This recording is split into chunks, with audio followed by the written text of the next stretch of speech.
c'est unique dans l'histoire de Mercedes. Ah, ça marche quand même, hein. Hop. Ah, la terre est basse. Ou la voiture est haute. Salut Nicolas.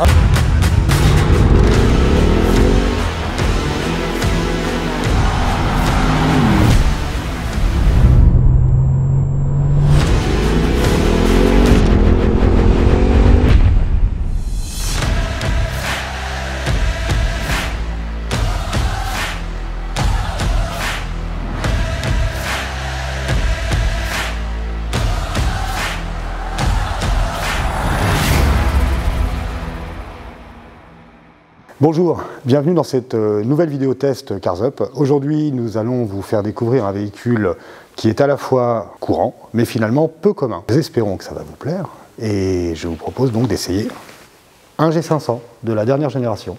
Allons-y.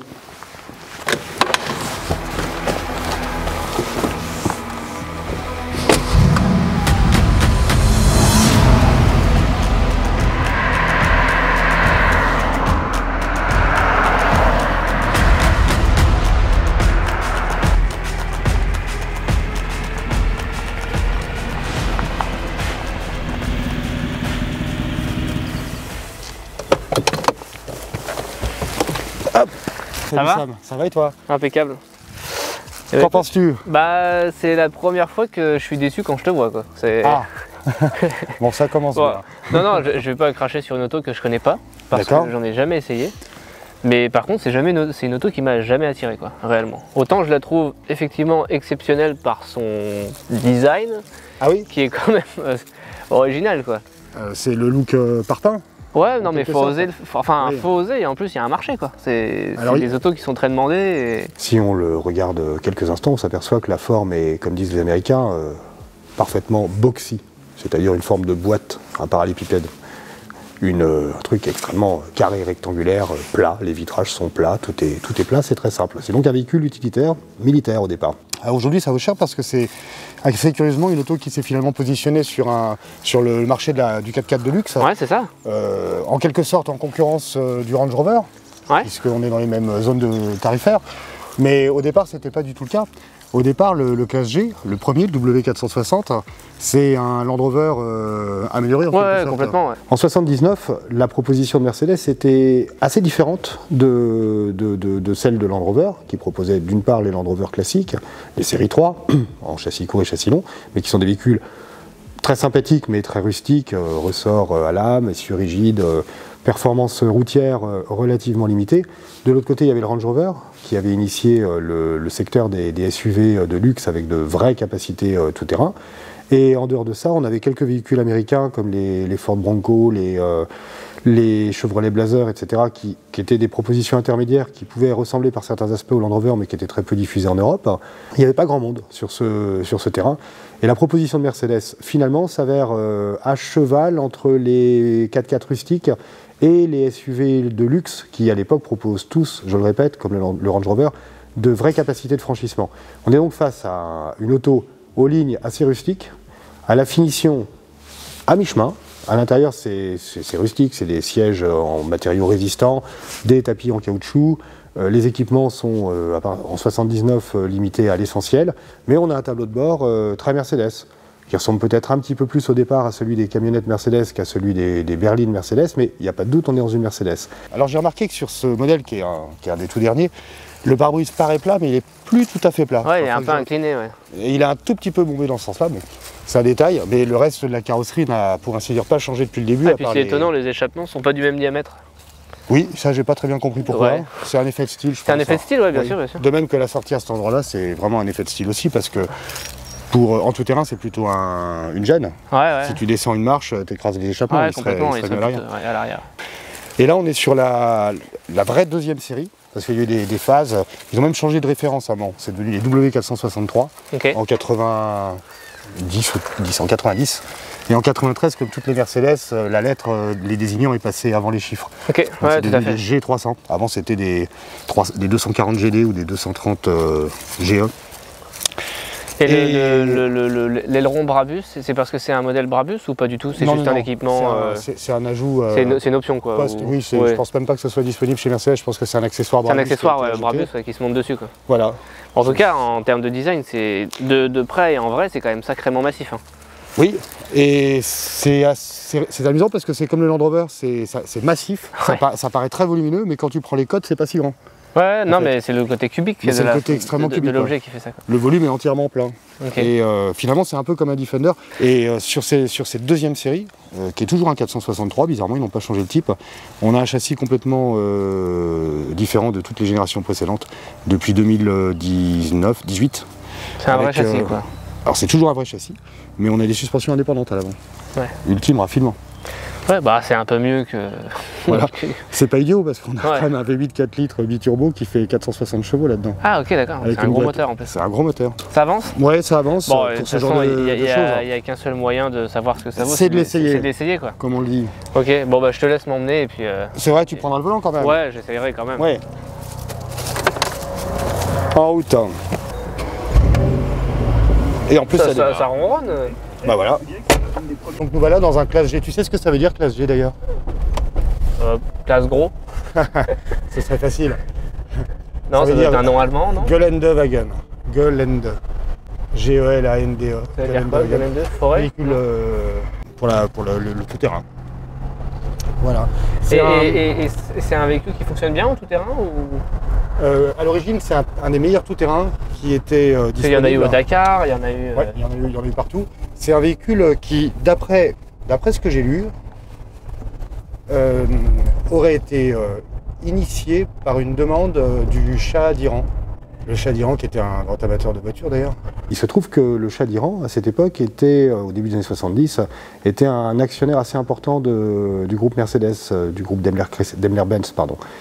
Et c'est ce qui, semble-t-il, a prévalu à la mise à l'étude d'un véhicule, au départ, conçu comme un véhicule militaire, qui finalement, en dehors de ses usages militaires qu'il a connus, a débouché sur un véhicule routier. Pour entrer en concurrence avec les ténors du marché, qui dans les années 70 c'était Land Rover avec les 88 et 109, et Toyota avec ses Land Cruiser.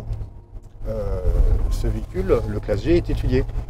Et il est évidemment étudié sur les bases classiques de ce type de véhicule, c'est-à-dire un châssis séparé, proposé en deux longueurs d'empattement, le châssis court, châssis long, 2,40 m et 2,85 m de mémoire, donc 2 portes ou 4 portes, et des carrosseries, beaucoup de carrosseries utilitaires. Il y a même une camionnette qui est proposée, entièrement tôlée, sur le châssis long et châssis court aussi.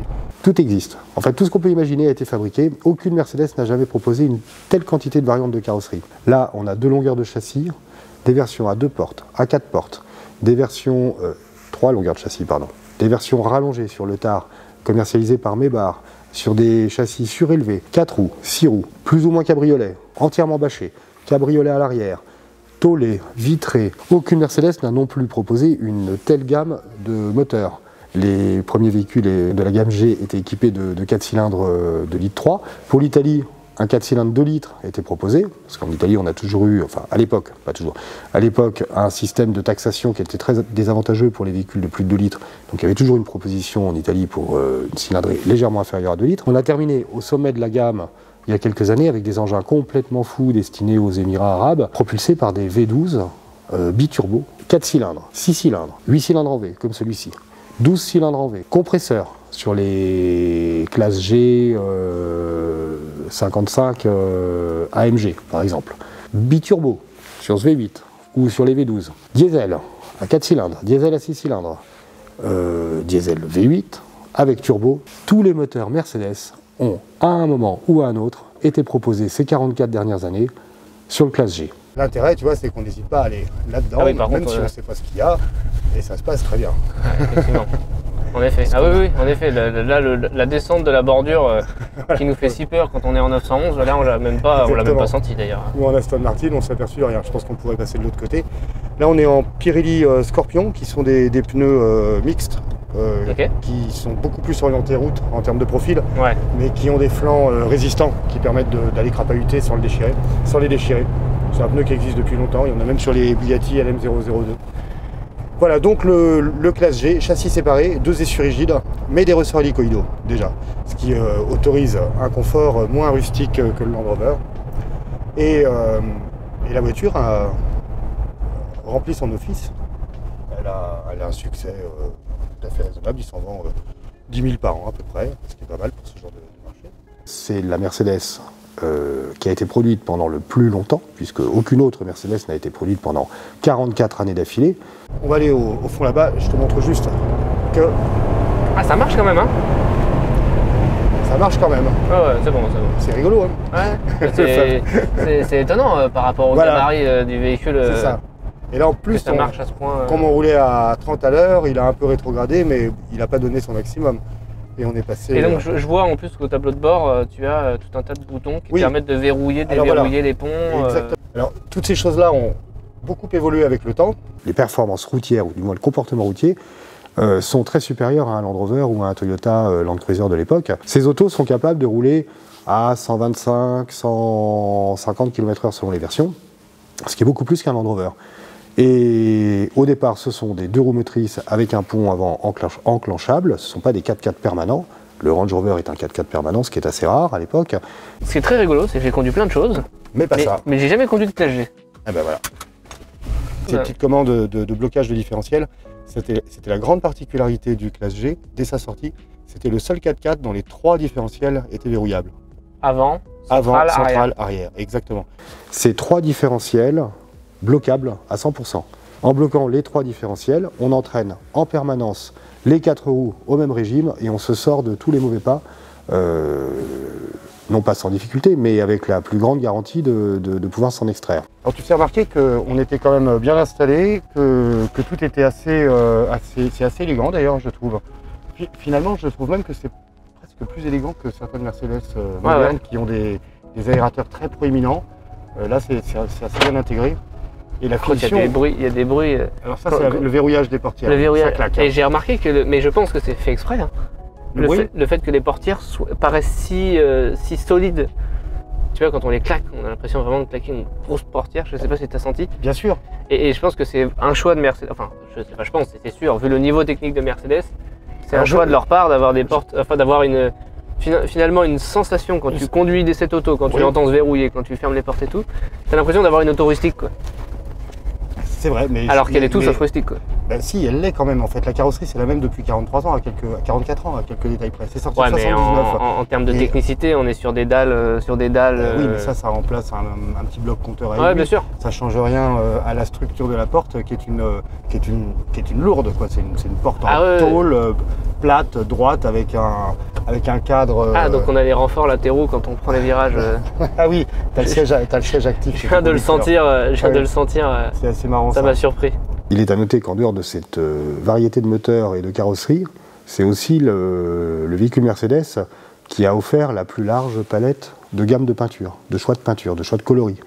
Ce qui est assez amusant. On pouvait imaginer que ce serait plutôt sur un coupé sportif ou un cabriolet qu'une large, ou une voiture vraiment luxueuse, qu'une large gamme de coloris ait été offerte. Eh bien non, pas du tout. À l'adapter sur un classe G, on avait le choix parmi 22 couleurs, dont une gamme de couleurs qui s'appelait, je crois, les Crazy Couleurs, donc des verts fluo ou des choses assez insensées. Il y a des modes de conduite là-dessus, là ? Alors, tu les trouves... je suis en sport. Voilà, tu peux mettre en sport. Et donc, je peux mettre en boîte manuelle aussi ou pas ? Oui, tu as des palettes qui sont accrochées au volant. Donc là, je suis en première.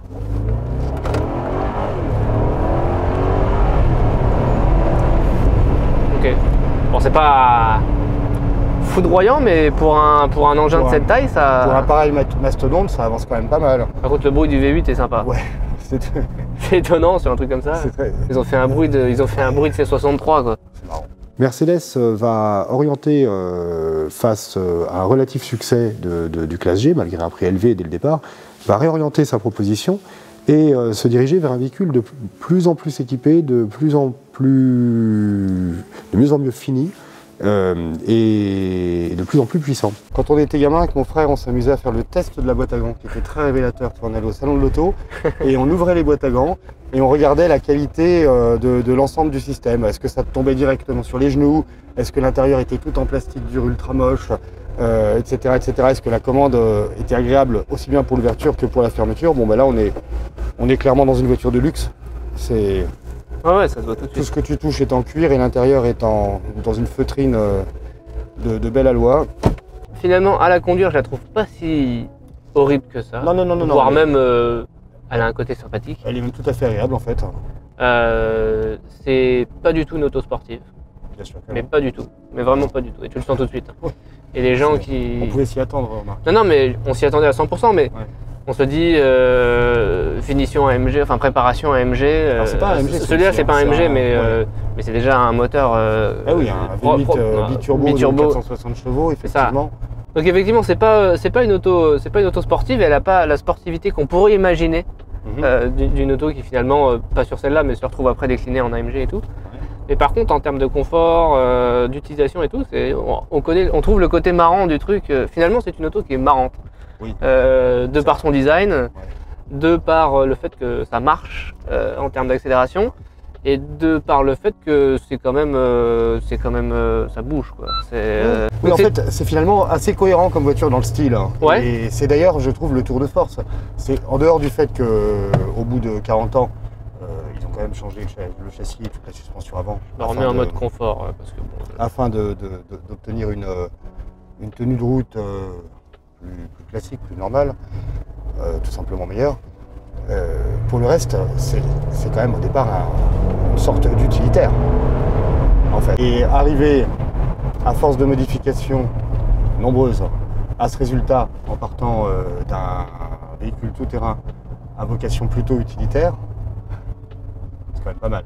On l'a dit, au départ, un véhicule militaire, plutôt utilitaire, qui finalement a dérivé vers un véhicule plutôt luxueux, de la gamme des SUV ou 4x4 luxueux devenus de plus en plus à la mode au cours des années 80 puis 90, et Mercedes ne s'y est pas trompé, à tel point que les dernières versions, comme celle-ci, proposent absolument tous les raffinements technologiques que l'on peut trouver dans une Mercedes classe S. Tableau de bord entièrement digital, numérique, tous les équipements sont là, des airbags partout, tout est électrique, les sièges, bref. L'équipement est archi complet, les mécaniques sont à l'avenant. Il n'en reste pas moins que c'est toujours un véhicule de conception classique avec une caisse posée sur un châssis séparé. C'est en fait toute la réorganisation de l'agencement technique de la voiture pour satisfaire à différentes choses telles que le choc piéton qui a imposé de reculer le moteur. En reculant le moteur, on a dû modifier le châssis, on ne pouvait plus installer l'essieu rigide.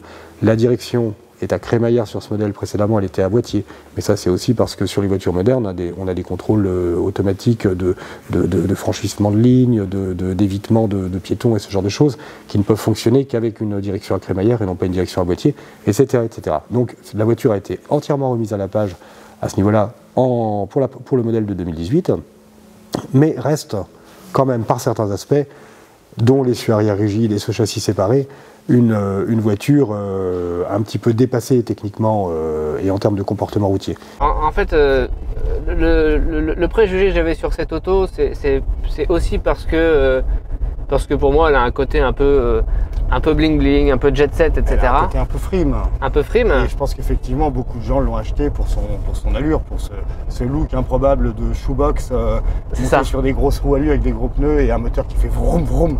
C'est ça.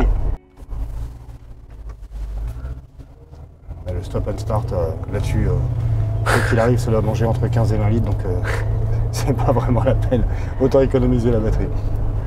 Donc au final, quand on a besoin d'un gros break, qu'on est éventuellement amené à aller crapahuter sur des mauvais chemins ou qu'on a une maison dans les Alpes avec de la neige régulièrement, si on en a les moyens, c'est pas un véhicule complètement idiot. Il est relativement, enfin, il est suffisamment spacieux. C'est un peu moins grand qu'on ne pourrait l'imaginer en le regardant de l'extérieur.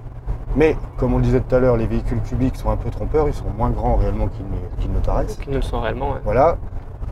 Et on a quand même tout un tas de gadgets comme dans une classe S et un bon moteur. Donc c'est assez marrant à utiliser, à conduire. Bah, la conduite, franchement, là, c'est tip top. Quand on se déplace. J'ai une auto, c'est une voiture normale. C'est pas un tapis volant comme le serait le Land Rover, mais ça reste extrêmement... Le Range Rover, pardon. Mais ça reste extrêmement confortable. Et effectivement, le moteur, ça se conduit au couple. C'est tout doux. J'utilise 3% de la pédale. En fait, tu passes... tout à l'heure, je regardais le contour en roulant normalement comme tu le fais là. Ça passe à 1300 tours, 1500 tours 1005. Ouais.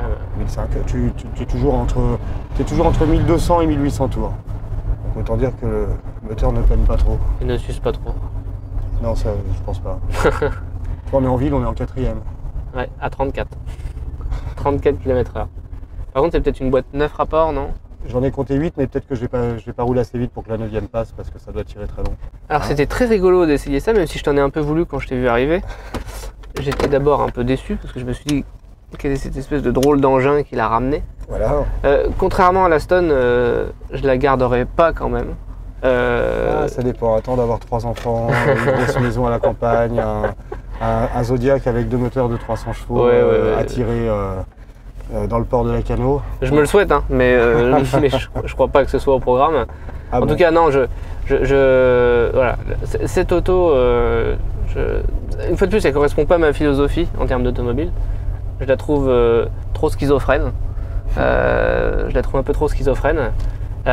Néanmoins, elle est équilibrée. Tu vois, je m'attendais à quelque chose de beaucoup plus déséquilibré. C'est cohérent. C'est cohérent. C'est cohérent. Finalement, c'est cohérent, et je m'attendais à quelque chose de pas cohérent. Tu vois, je m'attendais à une espèce de gros engin. Je pense quand même, Samuel, que ça doit perdre un petit peu en cohérence quand tu attaques sur une route de campagne. Ce qu'on n'a pas fait. Ce qu'on n'a pas fait et ce qu'on ne fera pas, je pense. Non. Non, d'ailleurs on est arrivé, donc le sujet est clos. Mais je crois même que c'est pas souhaitable de faire ce genre de temps. Non, effectivement, et je pense que tu te fais vite peur. Ça se désunit un petit peu. Ouais, je pense que tu te fais vite peur, mais par contre sur une utilisation complètement lambda, point A, point B, etc. Si tu habites en montagne, si tu as un peu de chemin, si c'est un peu escarpé, si et ben ça, voilà. C'est une auto qui est formidable. Si tu dois traverser un pré avant d'arriver chez toi, comme ça. Voilà, c'est le cas là. C'est formidable. Après, si tu habites à Paris dans le 16e, ça marche aussi. Mais c'est pas destiné, c'est moins utile. C'est moins nécessaire. C'est moins nécessaire. Bon. Parfait. Bon, en tout cas, une auto étonnante. Une fois de plus, hein, Tu m'en veux pas trop alors? Non, je t'en veux pas trop. C'est une petite découverte. Ouais, après l'essai, en fait, j'avais jamais essayé. Et après l'essai, je dois reconnaître que c'est quand même quelque chose qui est rigolo. Ouais. Et je comprends l'attrait pour ce véhicule que je comprenais pas avant de l'avoir essayé. Ouais. Donc voilà. Mais après, est-ce que j'en achèterai un? C'est autre chose. C'est autre chose. Mais par contre, j'ai trouvé ça très amusant et je comprends les gens qui en ont un. Parce que ça, au-delà du design sympa, l'auto est quand même vraiment bien finie. Et ça marche étonnamment bien par rapport au gabarit de l'engin. Et comme tu le disais très justement tout à l'heure, en usage normal, c'est même agréable à conduire en fait. Ouais, carrément. Le moteur est doux, la boîte est agréable, la direction est bien. C'est équilibré, ça fonctionne bien, donc voilà. À part sur route très secouée, très bosselée, on n'est pas trop secoué. Et tu parlais de Land Rover Defender, s'il s'agissait des vrais tout à l'heure, c'est quand même les derniers, c'est quand même infiniment plus rustique que ça. Hein. Oui, ouais. Bien sûr. C'est très supérieur, c'était beaucoup plus cher aussi. Voilà, bon, je crois que tu as pas mal de choses à faire. Merci, à la prochaine. À bientôt Samuel. Salut. Eh bien, comme d'habitude, on va rapporter cette auto à la conciergerie Cars Up où nous l'avons prise. Une fois encore, la conciergerie Cars Up d'Orléans. On va bientôt retourner un petit peu à Paris, j'espère, mais pour l'instant, c'est plutôt Orléans. On profite du beau temps et on va aller gambader dans le pré avec cette petite auto pour la ramener là où nous l'avons prise.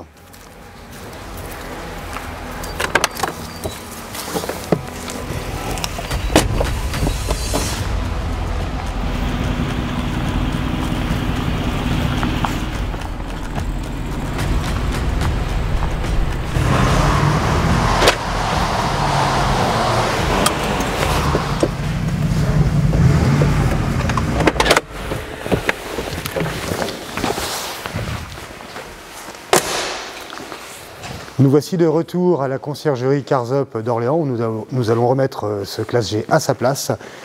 Nous vous remercions d'avoir suivi cette vidéo, nous espérons qu'elle vous a plu. N'hésitez pas, comme d'habitude, à commenter, liker, partager et surtout à vous abonner à la chaîne YouTube Cars Up. Merci et à bientôt. C'était Nicolas, au revoir.